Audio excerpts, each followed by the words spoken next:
प्रमित महाजनांनी खूप सुंदर प्रश्न केलाय बरं का. एवढा प्रश्न घेऊन मग मी पुढचा पेशंट घेतो.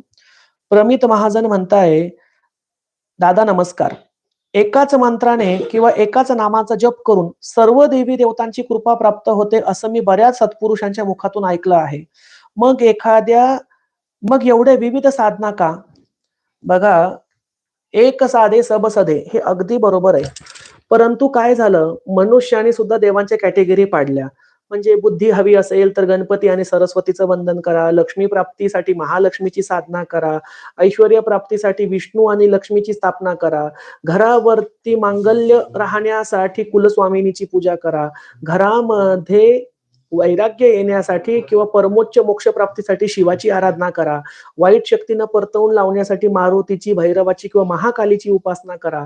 म्हणजे त्या-त्या देवतेच्या तत्वानुसार त्या-त्या देवतेला एक कार्य मानून, की ही देवता याच विशिष्ट कार्याची आहे, असं मानून विविध प्रकारच्या साधना आणि उपासना सुरू झाल्या. परंतु एक साधे सब सधे मी तुम्हाला हेच सांगतो, तुम्ही कुठल्याही एकाच देवाचं मनापासून करा.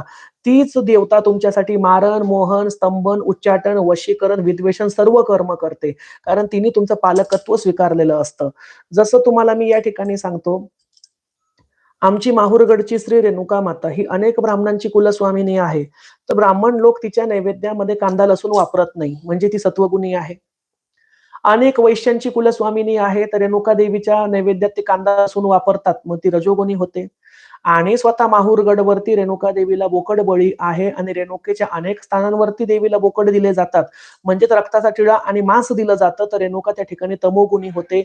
म्हणजे जी रेणुका माता एका ऋषीची पत्नी आहे, महासती आहे, ती सात्विकही बनते, तामसिकही बनते, रजोगुणी सुद्धा बनते.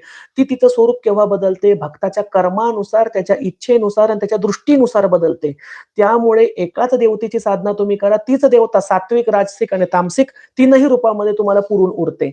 त्यामुळे एकाच देवतेला भजलेलं केव्हाही चांगलं. पण त्याचा अर्थ असा नाही, की इतर देवतांचा अपमान करावा. एकाच देवतेला मानावं, सर्व देवांना वंदन मात्र करावं, आदर सर्व देवांचा करावा, प्रेम सर्व देवांवर करावं. फक्त इष्ट आराध्य मात्र